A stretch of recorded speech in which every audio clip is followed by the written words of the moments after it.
Le président des Seychelles, Wavel Ramkalawan, a dirigé jeudi 19 décembre 2024 un dialogue de haut niveau sur les solutions de financement des entreprises, réunissant de hauts représentants de l'Association des banquiers, de la Banque centrale des Seychelles et du ministère de l'Investissement, de l'Entrepreneuriat et de l'Industrie. Les discussions ont porté sur l'amélioration de l'accès à un financement abordable en mettant l'accent sur l'autonomisation des petites et moyennes entreprises. Les participants ont évalué une série de mécanismes de financement visant à renforcer la croissance des entreprises et la résilience économique aux Seychelles.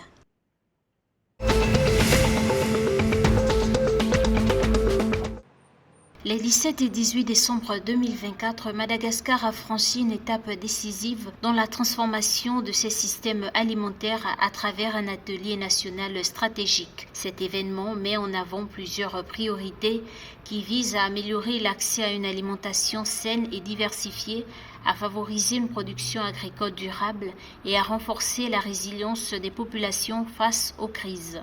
Cet atelier stratégique a permis de finaliser le plan d'action de la feuille de route pour la transformation des systèmes alimentaires de Madagascar, un élément clé de la politique nationale pour garantir la sécurité alimentaire, la durabilité et la résilience face aux défis globaux.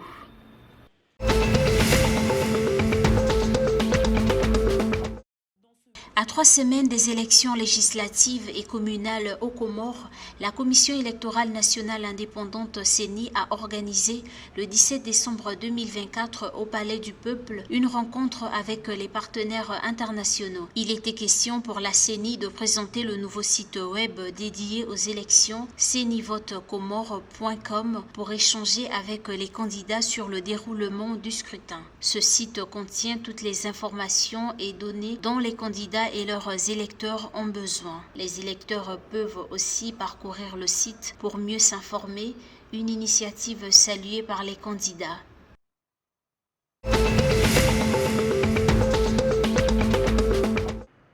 L'île Maurice a de nouveau rouvert les négociations avec le Royaume-Uni concernant l'archipel de Chagos après que le nouveau Premier ministre, Navin Ramgoolam, ait exprimé des réserves sur un accord signé en octobre 2024.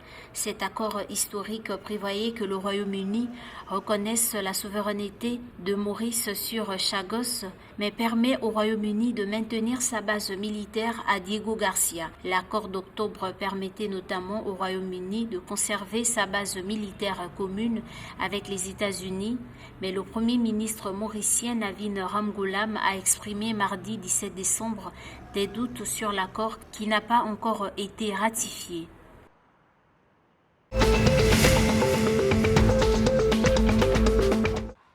À Madagascar, 35 athlètes de renommée continentale et mondiale ont été honorés le 17 décembre 2024 par le président malgache André Rajoelina. Ces sportifs ainsi que leurs entraîneurs, staff technique et médecins ont reçu leur prime de victoire en reconnaissance de leur travail. Ces athlètes, médaillés d'or, d'argent et de bronze, ont brillé dans des disciplines variées telles que la pétanque, l'haltérophilie, le judo, le tennis de table, les échecs, la natation et le kickboxing.